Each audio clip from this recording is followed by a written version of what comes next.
Senhor ministrou um texto no meu coração, e quando o pastor Marco me convidou, né, me indicou para pregar hoje, na hora esse texto saltou ao meu coração.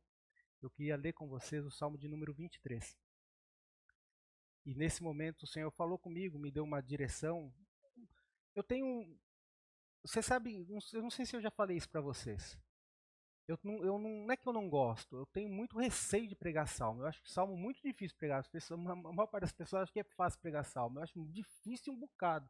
Porque salmo, a gente tem muita dificuldade de contextualizar a história de salmo, né? Pregar não é o sentir, pregar é fundamento. Sermão é fundamento, você fundamenta um sermão. E eu tenho, nossa, eu corro de pregar salmo, de verdade. Assim, e eu, como era um texto que eu vinha trabalhando para a aula no próximo domingo, no sábado que vou ministrar, Salmo 23, possivelmente você sabe de cor. Eu costumo usar a versão revista e atualizada de João Ferreira de Almeida. Salmo 23 é assim: O Senhor é meu pastor e nada me faltará. Ele me faz repousar em pastos verdejantes. Leva-me para junto das águas de descanso. Refrigera minha alma e guia-me pelas veredas da justiça por amor do teu nome. Ainda que eu ande pelo vale da sombra da morte, não temerei mal nenhum, porque tu estás comigo, o teu bordão e o teu cajado me consolam. Preparas-me uma mesa na presença dos meus adversários. Unge minha cabeça com óleo e o meu cálice transborda. Bondade e misericórdia certamente me seguirão todos os dias da minha vida, e habitarei na casa do Senhor para sempre. Senhor, obrigado por esta palavra, Senhor. Este salmo que tem sido consolo e refrigério para a vida de tantos irmãos, tantas irmãs no decorrer dos séculos. Anos, mil anos se passam da construção desse salmo até chegar até nós, Senhor. E nós queremos louvar o teu nome.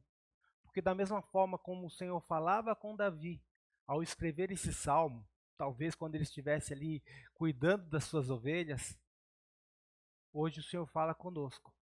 E queremos pedir que o Senhor nos fale de forma profunda, assim. Abra os nossos olhos, abra os nossos ouvidos, para que possamos compreender a tua boa, perfeita, agradável vontade, Pai. Que esta bendita palavra encontre lugar em nosso coração, de forma tão profunda que ela crie raiz, Senhor. E essa raiz pode virar uma grande árvore, e esta árvore possa dar muitos frutos que glorifiquem o teu nome. Em nome de Jesus, a ti seja a honra, a glória, pelos séculos dos séculos. Amém. Graças a Deus. Que salmo precioso, né, irmão? Salmo 23 é universalmente conhecido. Assim como Davi vigiava por suas ovelhas, o jovem pastor Davi, talvez 14, 13 anos, talvez com 11 anos, 12 anos o menino judeu já era um homem. Assim é tratada a tradição judaica até hoje. Então, talvez com 12 anos, o menino Davi já estava cuidando das ovelhas de seu pai. Da mesma forma que Davi vigiava e cuidava dessas ovelhas, o Senhor cuida de cada um de nós. Nós somos ovelhas do Senhor. O grande pastor, ele rege, ele guia, ele alimenta, ele protege as suas ovelhas. E o que essas ovelhas fazem? Elas obedecem o pastor. Elas seguem o pastor. Elas amam o pastor. Elas confiam no pastor. Em João 10, capítulo 10, versículo 1 ao 5, nós podemos observar uma relação que Jesus apresenta com a forma que Jesus se relaciona com essas ovelhas. João 10, no versículo 1 diz assim: em verdade vos digo, que não entra pela porta no aprisco das ovelhas, mas sobe por uma outra parte. Esse é ladrão e salteador. Aquele, porém, que entra pela porta, esse é o pastor das ovelhas. Para este, o porteiro abre. As ovelhas ouvem a sua voz. Ele chama pelo nome as suas próprias ovelhas e as conduzem para fora. Depois de fazer sair todas as que lhe pertencem, vai adiante delas, e elas o seguem, porque lhe reconhecem a voz, mas de modo nenhum seguirão o estranho. Antes fugirão dele, porque não conhecem a voz do estranho. Que os nossos ouvidos possam estar abertos para ouvirmos a voz do bom pastor. O bom pastor tem falado. A voz do bom pastor ecoa em nossos corações.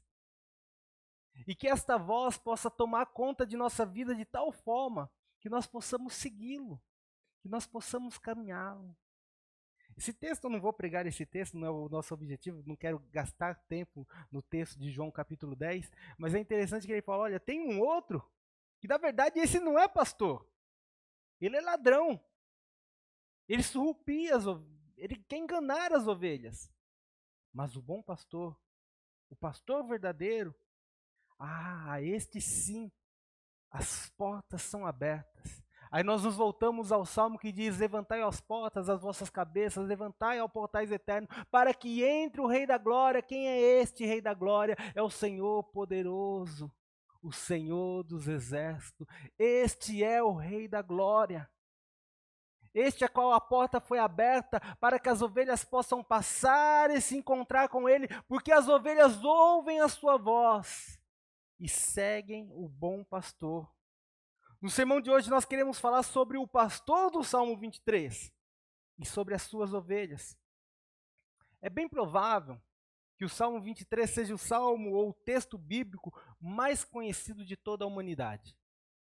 Não importa a religião, não importa o credo, não importa se é crente antigo, se é crente novo. Eu creio que o Salmo 23 é conhecido em todo lugar. Agora, mais do que conhecer o Salmo 23, precisamos conhecer o pastor do Salmo 23. Porque muitas pessoas querem as bênçãos do Salmo 23. Mas eu quero saber quem é que realmente quer ser a ovelha do pastor do Salmo 23. Que as suas palavras possam se tornar verdades espirituais em nossas vidas. Que a leitura do Salmo 23 possa colocar em cada um de nós a levar a nos reconhecermos a voz desse pastor. O Salmo 23 ele tem algo especial para mim, pastor. Algo muito mesmo, assim. Ele me marca por uma outra questão, por uma questão pessoal. Você sabe que o primeiro texto bíblico que a Maria Clara, não sei se ela aprendeu, acho que talvez ela tenha aprendido, foi o Salmo 23. Foi o primeiro texto.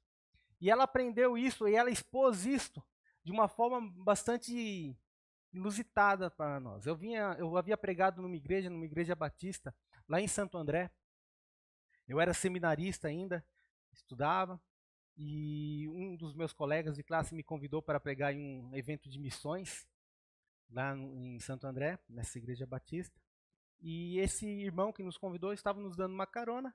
Quando terminei de pregar, eu nem me lembro se eu preguei o Salmo 23, é bem possível. E nós entramos no carro, tudo normal. A Maria Clara, nós não tínhamos a Sofia ainda, então a Maria Clara tinha menos de um ano. A Sofia nasceu quando a Maria tinha 1 ano e 11 meses. Então a Maria tinha 1 ano e pouquinho, estava aprendendo a falar. E a Maria chegou no carro, ela sentou, era um Fusca. Aí a Léia e a Maria sentaram atrás, a namorada, a noiva do meu amigo sentou atrás no Fusca, imagine, ainda bem que eram 3 mulheres e uma criança, na verdade, 2 mulheres e uma criança no Fusca, e eu e meu amigo sentou, daí fechamos no Fusca, aí antes do menino ligar, a Maria, pai, aquela voz de criancinha, claro, ela, você é pastor? Ela se ligou. Daí todo mundo olhou, eu falei, sou pastor, filha. O Senhor é meu pastor e nada me faltará. Aí todo mundo riu, como vocês aqui, né? Que bonitinha, né?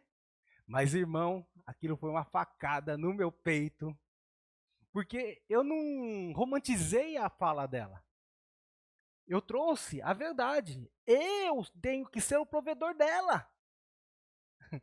Eu sou o pai dela, eu sou o pastor. Ela entendeu que não só como pai, mas era o pastor. Eu tinha que levar essa provisão para ela.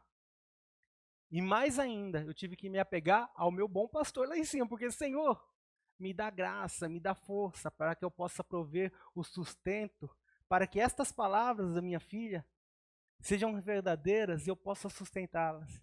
Daqui uma semana, uma outra segunda-feira, ela vai fazer 18 anos. E eu fico muito feliz com isso, porque 18 anos que eu tenho sido pastor da minha filha. No quesito de suprimento, sustento, o pai. E o Senhor assim age conosco. Então esse salmo é muito especial para mim, até por conta disso, uma questão pessoal, particular. E quando o Senhor, vamos expor o Salmo 23, e com muita propriedade o Salmo 23 ele começa. O Senhor é meu pastor, e nada me faltará. O Senhor, um Senhor que é pastor. Haviam muitos senhores, mas alguém que era senhor não era pastor. Alguém que era senhor, ele contratava um pastor. Um grande fazendeiro, que tivesse muitas ovelhas, muitas cabras, muitos bodes, muito gado, ele não ia pastorear o seu rebanho. Ele contrata um pastor. Mas o nosso Senhor faz questão de ser Senhor e pastor das suas ovelhas. Você percebe o quanto isso é profundo, irmão? O Senhor não é só Senhor, Ele é pastor. João 13, 12 a 15, diz assim: depois de lhe ter lavado os pés, tomou as vestes e, voltando à mesa, perguntou-lhe: compreendeis o que vos fiz? Vós me chamais mestre e o Senhor, e dizeis bem, porque eu sou. Ora, se eu, sendo o Senhor e o mestre, vos lavei os pés, também vós deveis lavar os pés uns dos outros, porque eu vos dei exemplo para como eu vos fiz, façais vós também. Mestre e Senhor que tomava a atitude de lavar os pés dos discípulos. Mestre e Senhor que toma a atitude de ser pastor das suas próprias ovelhas.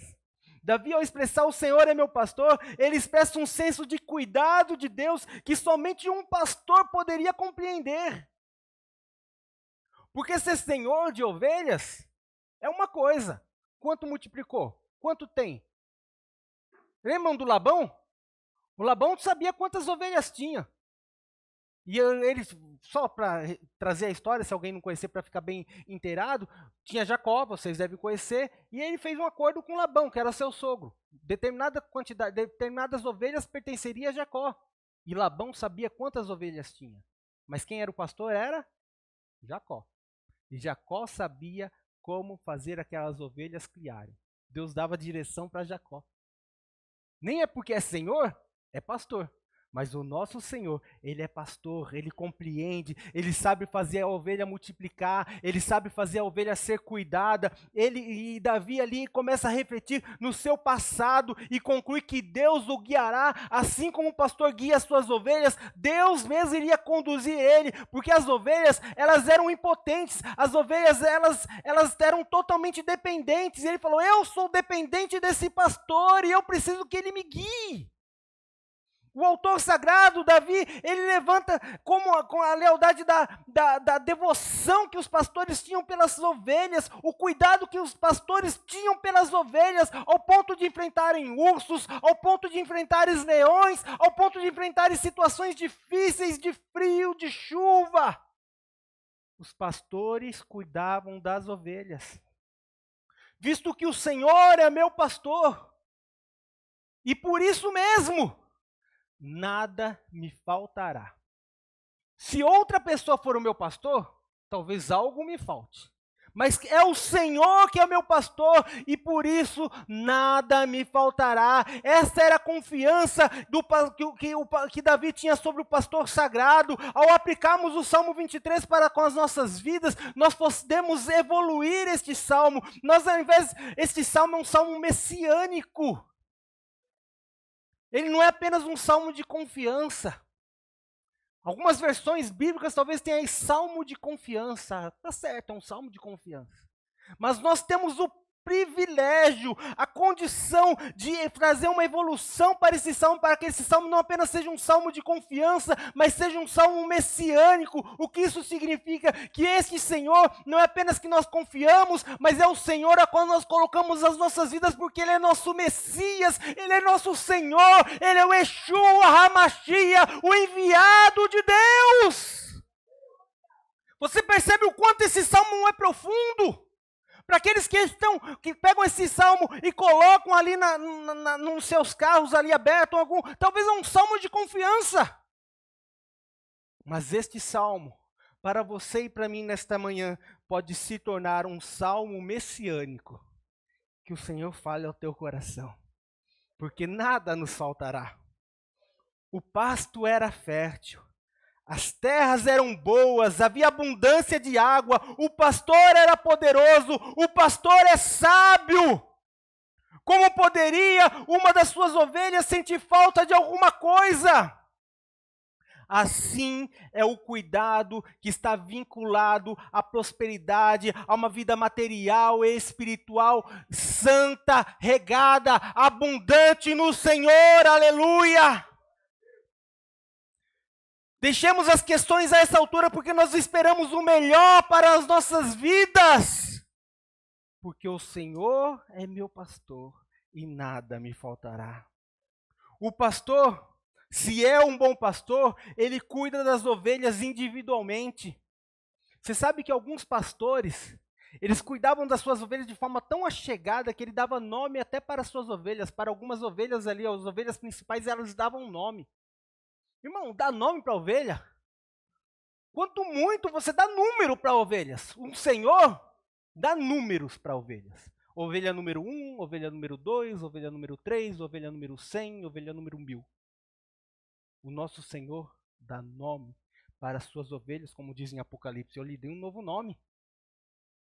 O meu pastor me dá um novo nome. O meu pastor me olha como um indivíduo, entendendo as minhas necessidades, mas não apenas isso, ele também trata de um fator coletivo com as igrejas, com as suas ovelhas, cuidando das ovelhas de uma forma coletiva e especificamente com cada uma delas.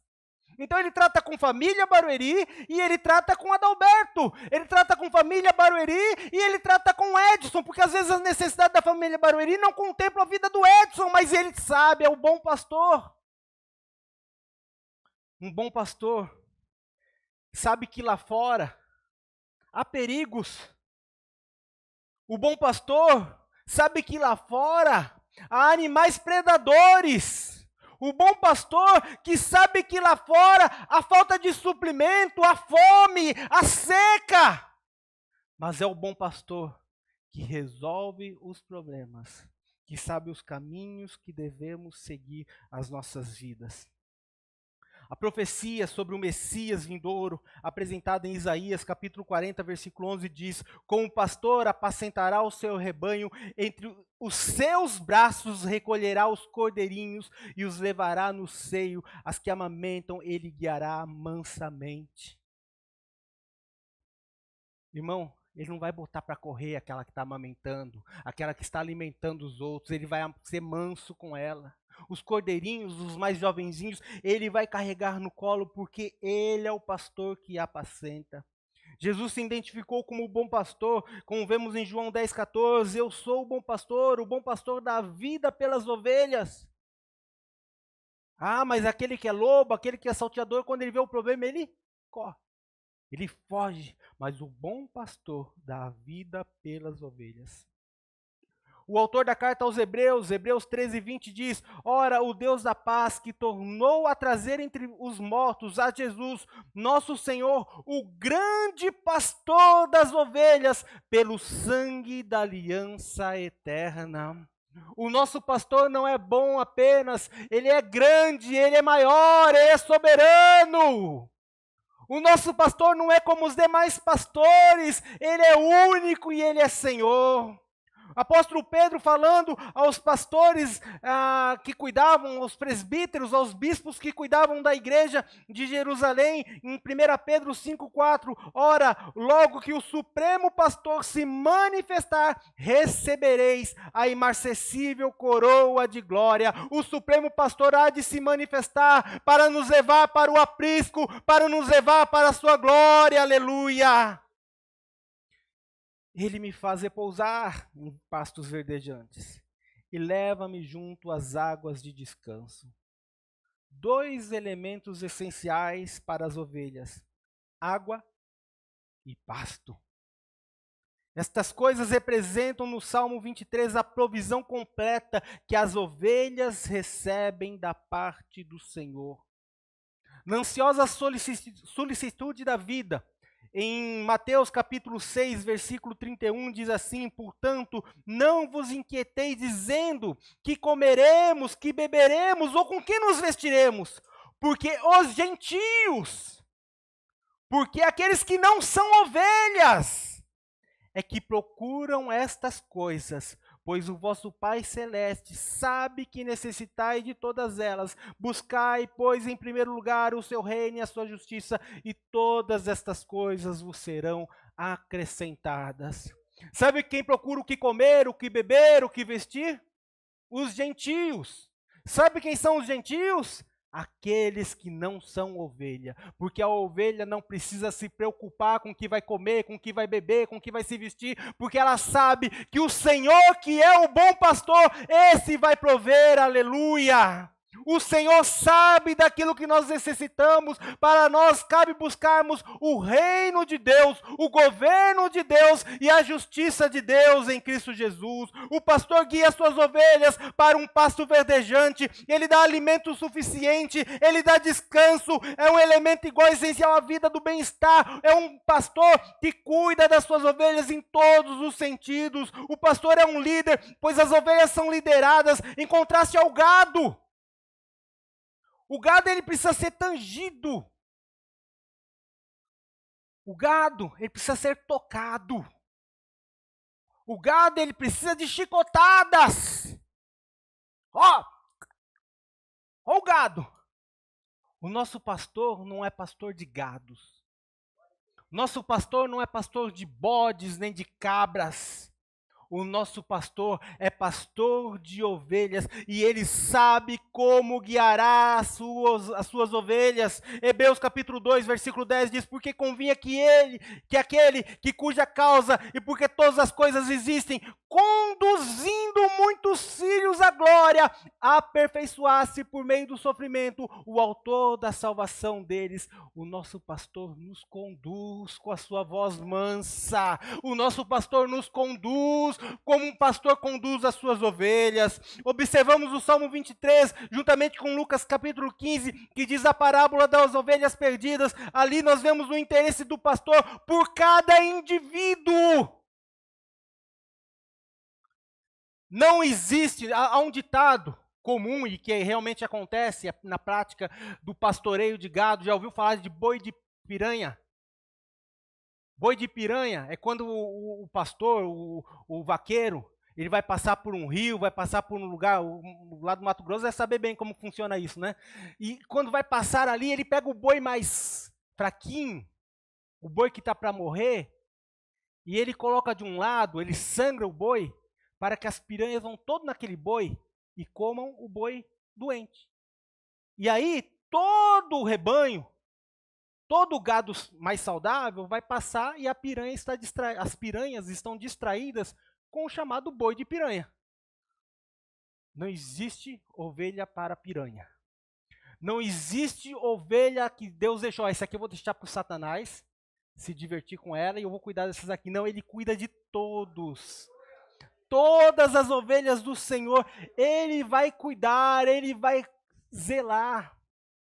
Refrigera a minha alma. O bom pastor não apenas está atento às necessidades físicas das ovelhas, mas também às necessidades da alma da ovelha, a necessidade do psique das ovelhas. Em tempos de tantas doenças psicológicas, o nosso pastor, o nosso bom pastor, ele dá refrigério à nossa alma. Sabe o que é refrigério? Já viu luta de boxe ou MMA ou qualquer luta? E não é só luta, mas os jogadores também fazem isso, mas em luta é mais comum isso. O cara tá lá 5 minutos num round, brigando, uma luta insana. Aí para, só o gongo. Aí ele vai, corre e senta. Às vezes ele nem sabe onde que é o lado do corner dele. Ele vai, alguém tem que conduzir ele e coloca ele sentado. Aí vem lá o seu técnico, os seus técnicos ali, pega uma bolsa de gelo e coloca nas costas, coloca na cabeça, coloca no peito, refrigerando.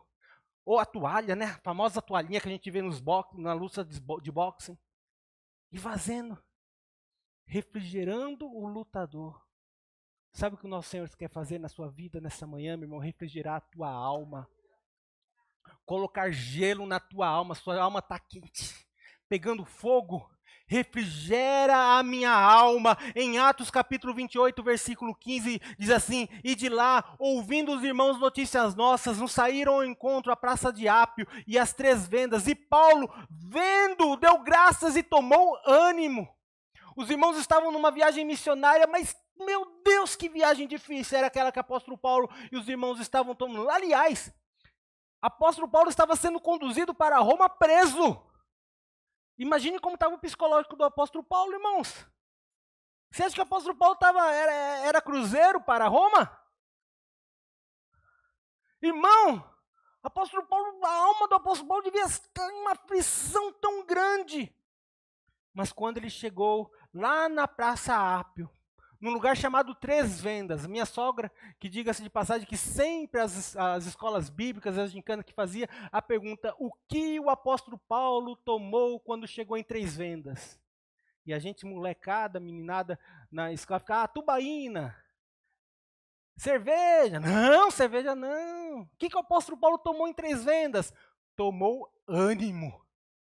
Porque quando o apóstolo Paulo ali estava aflito e sendo levado para a prisão, e ia ser julgado em Roma, e os irmãos viram ele, os irmãos falaram, não, o Paulo chegou aqui, vamos vê-lo. Apóstolo Paulo, a sua alma foi amparada.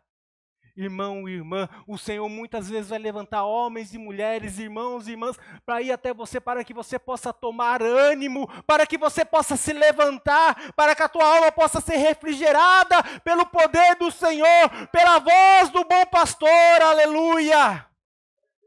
Guia-me pela vereda da justiça, por amor do seu nome. Nenhuma provisão terá grande valor, a menos que essa provisão seja espiritual. Sabe por que não resolve você dar R$1, R$2, R$5, R$10, R$100 para o sujeito na esquina? Porque amanhã ele vai estar lá de novo. Se abusar, ele nem vai embora, ele vai ficar esperando um outro dinheiro lá. Mas o nosso Senhor, a sua provisão é eterna, a sua provisão é espiritual. Com base no Antigo Testamento, ele vivia em concordância ali com a questão da justiça de Deus, em guardar a lei, em garantir longevidade. A palavra de Deus fala, honra teu pai e a tua mãe, para que seja longínquo a sua vida. A lei, ela direcionava para uma vida mais longa, para uma vida abundante. Só que em Romanos, capítulo 10, versículo 4, diz, porque o fim da lei, porque o propósito da lei é Cristo para a justiça de todo aquele que crê. Se a lei ela apontava para Cristo, se o propósito da lei é Cristo, Cristo é o cumprimento da vida eterna. Quando nós nos encontramos nesta lei, em Cristo Jesus, nós nos encontramos com a vida eterna, nós nos encontramos na veredas da justiça, aleluia. As veredas da justiça, o caminho da justiça deve trilhar sobre a obra salvífica, sobre a obra de salvação que o bom pastor reservou para mim e para você, para as veredas certas. Ele nos guia, ele guia suas ovelhas para veredas corretas, para veredas espirituais, para veredas que lhe revelam a glória do Senhor. Sabe de uma coisa?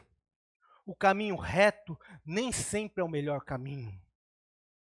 Você sabe que às vezes clareiras ensolaradas nem sempre é o melhor passo, é o melhor caminho, porque os passos certos às vezes vêm por caminhos perigosos, às vezes por caminhos pedregosos, mas se nós temos convicção de que o Senhor está nos conduzindo, nós avançamos.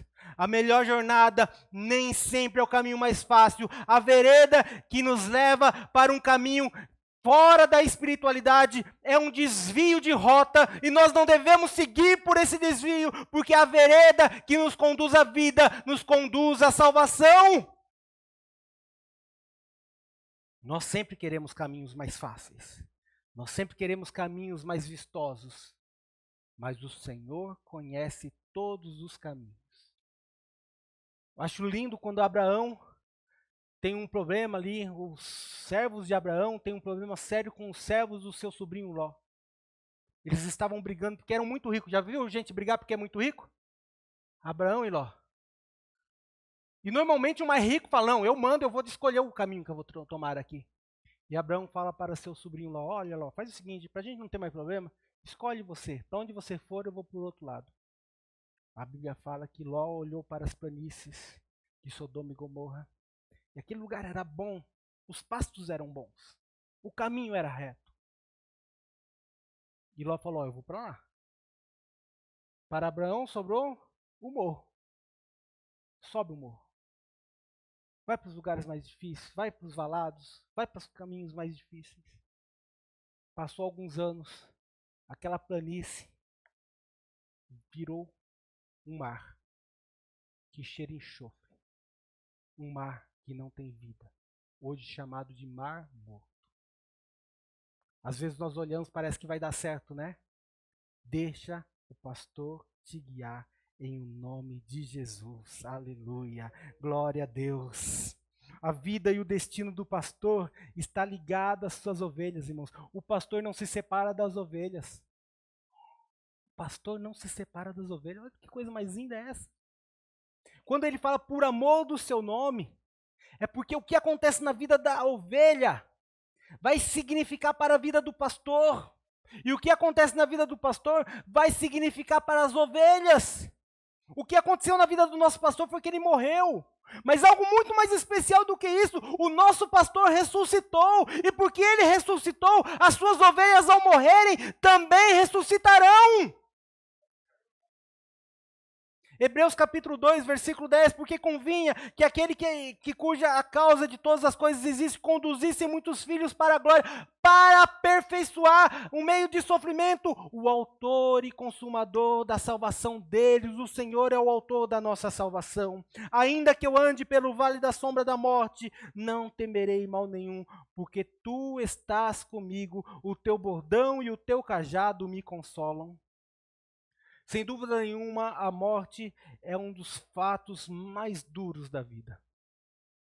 Cada um a recebe ou a conduz de uma forma, mas a morte é sempre inexplicável. Nenhum de nós aqui tem uma palavra. Quando você vai em um velório é estranho, né? Eu não sei se são várias situações e situações, mas muitas vezes você não tem o que falar para a pessoa. O abraço é talvez a única solução. Em tempos de Covid não pode nem abraçar. Como você chega para uma mãe e faz assim para ela? Como você chega para uma viúva e faz assim para ela? Temos vivido dias assim. A morte é complicado. Sabe de uma coisa?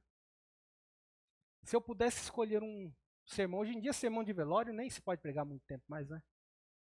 Não é só por causa do Covid, não, mas, pessoal, mas se eu pudesse escolher uma pregação para o velório, ou não pregação, mas esse salmo, porque as ovelhas podem usufruir de uma vida bendita, de uma vida próspera. Contudo, a partilha da tribulação é para todas as ovelhas. Não existe ovelha sem tribulação, irmão. Vamos passar por tribulações. Não importa se elas vivem bem ou se vivem mal. As ovelhas chegarão no vale da sombra da morte. Nós vamos morrer. Eu li uma história de um missionário, nem escrevi aqui, vou contar aos irmãos, que me chamou a atenção.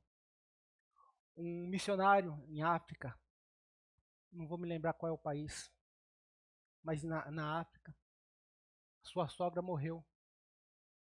E a família toda cristã, e eles missionários numa aldeia, numa tribo, e fizeram ali, a mulher morreu de enfermidade, toda a questão da enfermidade, e eles pegaram o corpo daquela senhora, levaram até embaixo de uma árvore, e fizeram um culto fúnebre, um culto cristão, glorificando a Deus, porque aquela mulher haveria de ressuscitar um dia. Aquela cidade muito dura, aquele povoado, aquela tribo muito dura de coração, começou a rodear aquele velório. E começou a ver, a assistir o velório de uma senhora crente e sua família. O líder daquela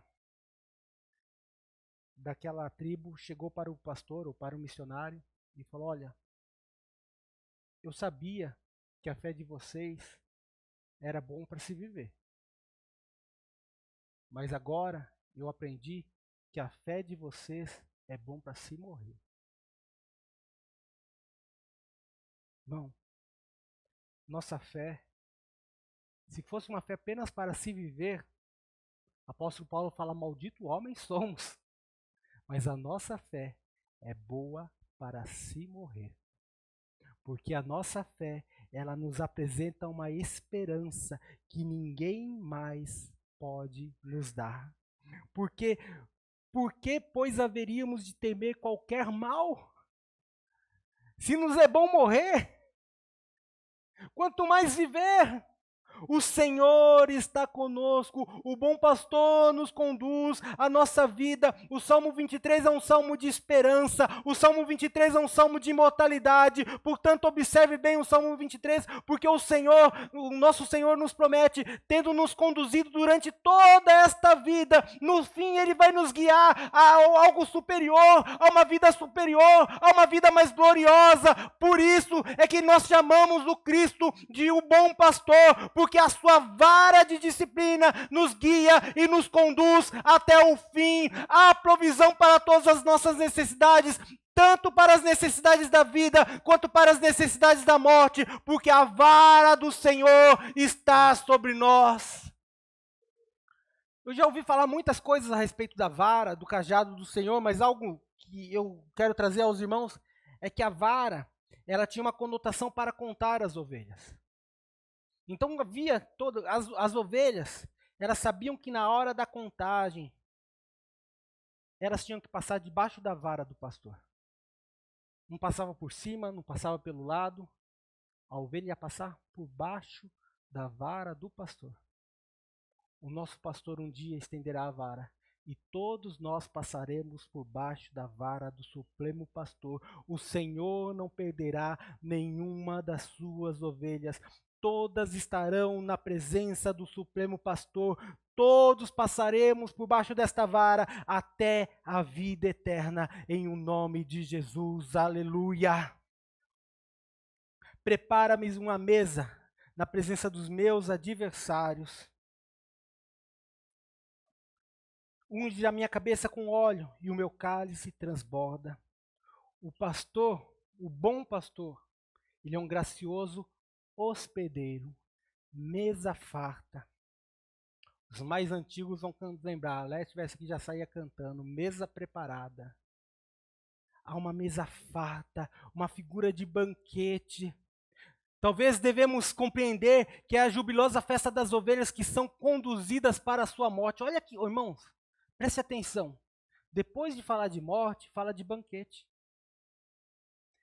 Até eu mesmo, muitas vezes eu pensei assim, bom, uma mesa na presença dos meus adversários. O que eu comecei a pensar? Se você já não pensou isso também. Eu já pensei assim. Uma mesa, o frango, né? Tem que ter um frango grande, um frango gigante. Mesmo que você não goste de frango, mas tem que ter o frango. E um monte de coisa. Aí você está sentado, com cara de reizinho, com o braço cruzado, metido malandro. E todo mundo que você não gosta, ou que não gosta de você, está em volta. Mas que jantar sem graça deve ser esse jantar, não é? Um jantar, daí depois, eu já vou dar daqui no canto, então é bem tranquilo. Daí só falta você colocar trilha sonora, Sabor de Mel. Essa música não é cristã, irmãos. Se você gosta, Deus tenha misericórdia de você, mas essa música não é de crente. Sabor de Mel é uma péssima música. Não por questão musical, a letra dela não é cristã.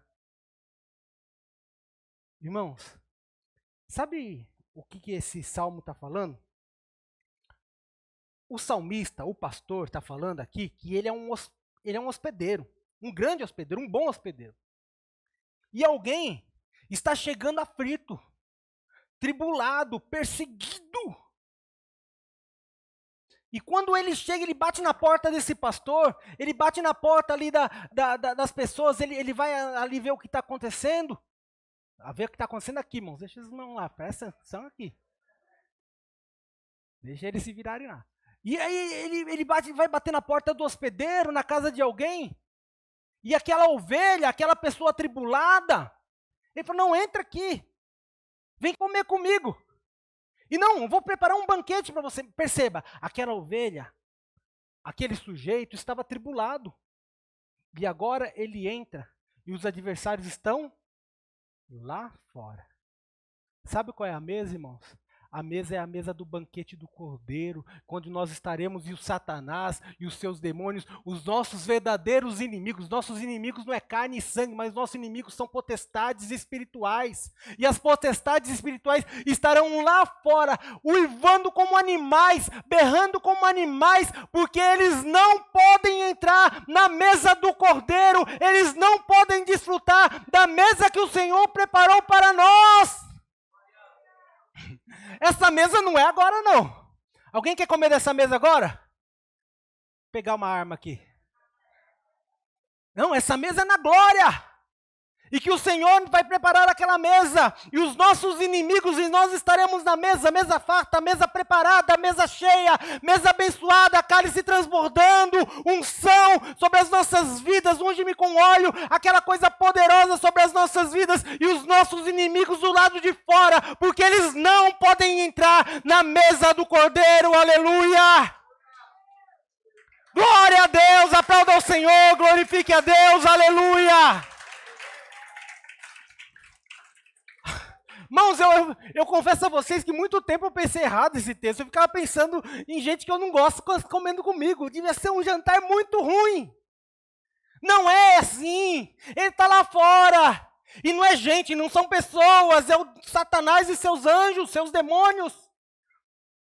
E a mesa está preparada. Aleluia. O cálice é transbordante. Aleluia, o cálice é saturado, é até o limite, aleluia. Esse mundo hostil, é as perseguições que passamos neste mundo, a perseguição que nós fugimos, corremos, lutamos, labutamos. Um dia nós entraremos no lugar do banquete, na sala do banquete, e ali não haverá mais tristeza, nem dor, morte, guerra, não vai ter mais as doenças, não, elas não terão. Covid, essa máscara nojenta que a gente usa, não vamos mais usar, porque ali não haverá doença, não haverá enfermidade, não haverá tristeza, mas haverá a glória do Senhor, porque bondade e misericórdia certamente me seguirão todos os dias da minha vida. O Salmo 23, ele conclui esta jornada da ovelha. Percebe, irmãos?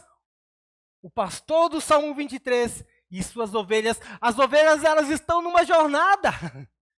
E ele conclui esta jornada no lar eterno, onde os peregrinos não viajam sozinhos, mas viajam na companhia do seu pastor. Eles são acompanhados pela bondade e misericórdia do Senhor, até habitarem nas regiões celestiais. Obrigado, Amauri. Depois você pega lá com Deus, lá no almoxarifado, lá sua bênção, lá de quem dá água para o pregador.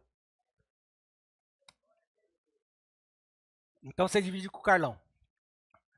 Glória a Deus. Irmãos, um pastor muito antigo, ele trouxe uma mensagem sobre esse texto, eu achei interessante, só queria pegar algo. Ele achou que falta nesse salmo. Você consegue ler esse salmo e falar, falta isso? Um pastor achou. E ele falou, falta cachorro. Todo pastor tem cachorro.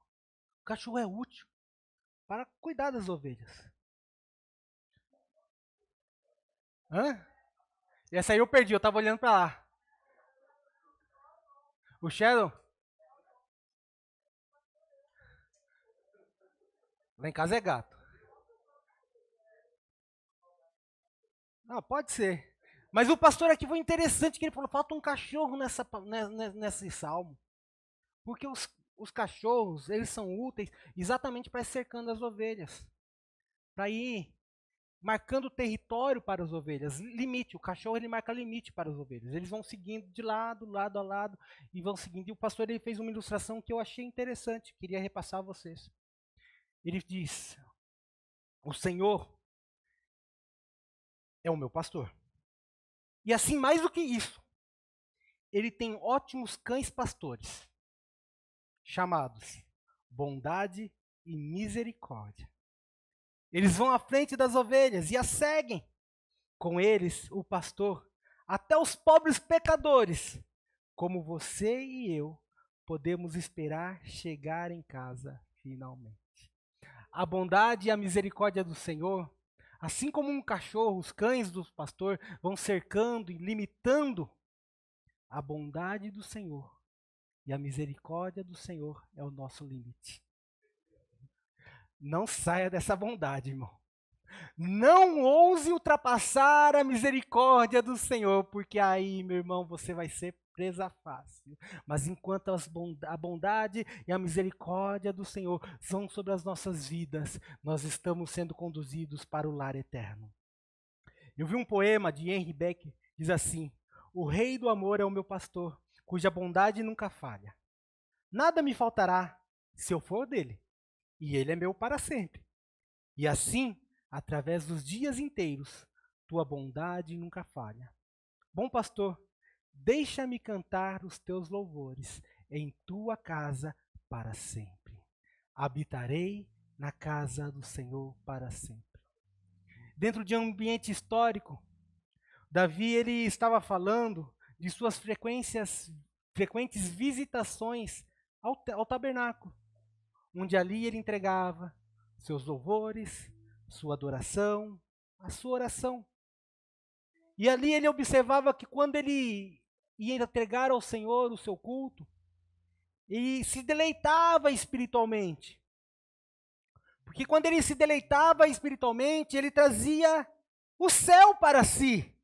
Ele trazia o céu para aquele lugar, ele via que a provisão de Deus, a alegria de Deus estava naquela situação. E ele só podia concluir com uma coisa: habitarei nas suas mansões, habitarei na tua casa para sempre. Assim o Salmo 23 encerra, dando um tom de esperança futura e direção para avançarmos ao Salmo, a plena alegria, a plena esperança. Vale a pena ser um homem espiritual. Vale a pena ser uma mulher espiritual. E de tudo que você ouviu, e certamente você não vai se lembrar de tudo que eu falei aqui, mas o segredo do Salmo 23 é ser ovelha do pastor do Salmo 23. Você é uma das ovelhas do Salmo 23? Se você é, meu irmão, se você é, minha irmã, desfrute. Desfrute daquilo que a gente tem ministrado, daquilo que o Senhor tem falado nesta manhã. Agora, se você disser, não, eu não sou ovelha, Deus não é Deus de bodes, irmãos. Deus não é Deus de cabras, de gado. Deus é Deus de ovelha. Bode sobe em barranco, sobe em... Bode só, eu acho que pior do que um bode é só um macaco. Sobe em árvore, vai para lá, vai para cá. Gado, se não tomar umas boas pancadas, não vai. Mas ovelha, ela só precisa de uma coisa: ouvir a voz do pastor. O pastor está falando. Não sei se você já entregou sua vida a Cristo. Só existe uma forma de ser ovelha desse pastor: entregando a sua vida a Cristo.